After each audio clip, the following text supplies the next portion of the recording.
नमस्कार, आपण पाहत आहे भांडा फोड न्यूज. एका दमात भ्रष्टाचारी कोमात. सोशल मीडिया, कर्जबाजारी, गुन्हेगारी, सट्टेबाजी, चोरी, मटका, जुगार, दारू, सावकारशाही, न्यायाच्या प्रतीक्षेत प्रशासन. भांडाफोड न्यूज. एका दमात भ्रष्टाचारी कोमात. कोल्हापूर जिल्हा प्रशासनानं केली स्ट्रॉंग रूमची तपासणी. कोल्हापूर जिल्हा प्रशासनानं जिल्हा परिषद पंचायत समिती निवडणूक प्रक्रियेच्या पारदर्शकता आणि सुरक्षितता सुनिश्चित करण्यासाठी कठोर पावलं उचलली. जिल्हाधिकारी अमोल येडगे आणि जिल्हा पोलीस अधीक्षक योगेश कुमार यांनी करवीर तालुक्यातील रमणमळा इथं स्थिर सर्वेक्षण पथकांचा ईव्हीएम स्ट्रॉंग रूमची सविस्तर पाहणी केली. तपासणी दरम्यान त्यांनी प्रत्यक्ष वाहन तपासणी, प्रत्येक संशयास्पद हालचालींवर बारीक लक्ष ठेवण्याचे निर्देश दिले.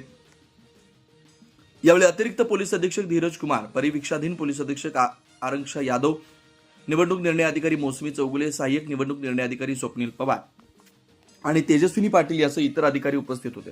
जिल्हाधिकारी अमोल येडगे यांनी स्पष्ट केलं की जिल्ह्यामध्ये बेकायदेशीर रोख रक्कम, मद्यसाठा किंवा मतदारांना आमिष दाखवणारी कोणती वस्तू शिरणार नाही आणि याची जबाबदारी संबंधित पथकाची आहे. सर्व तपासणी प्रक्रियेचे रेकॉर्ड कॅमेऱ्यासमोर नोंदवले जातील आणि कोणतीही त्रुटी सहन केली जाणार नाही, असं त्यांनी कर्मचाऱ्यांना सांगितलं.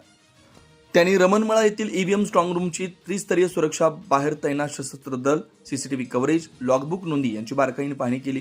तसेच स्ट्रॉंग रूममध्ये 24 तास कडक पहारा ठेवण्याचे आदेश निवडणूक निर्णय अधिकारी यांना दिले.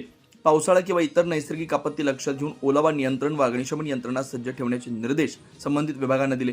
जिल्हा प्रशासनानं स्पष्ट केले की पंचायत समिती निवडणूक प्रक्रिया निर्भय, पारदर्शक आणि न्याय वातावरणात पार पाडावी यासाठी संपूर्ण तयारी केली. कोणत्याही प्रकारचा हलगर्जीपणा सहन केला जाणार नाही.